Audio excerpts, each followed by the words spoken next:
اے پیغمبر کہہ دو کہ لوگو اگر تم کو میرے دین میں کسی طرح کا شک ہو تو سن رکھو کہ جن لوگوں کی تم اللہ کے سوا عبادت کرتے ہو میں ان کی عبادت نہیں کرتا،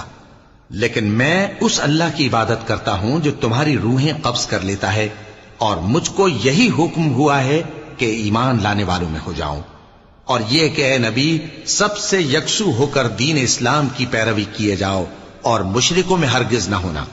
اور اللہ کو چھوڑ کر ایسی چیز کو نہ پکارنا جو نہ تمہارا کچھ بھلا کر سکے اور نہ کچھ بگاڑ سکے۔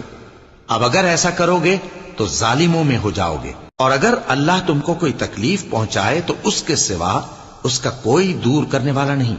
اور اگر تم سے بھلائی کرنی چاہے تو اس کے فضل کو کوئی روکنے والا نہیں۔ وہ اپنے بندوں میں سے جسے چاہتا ہے فائدہ پہنچاتا ہے، اور وہ بخشنے والا ہے، مہربان ہے۔ کہہ دو کہ لوگوں تمہارے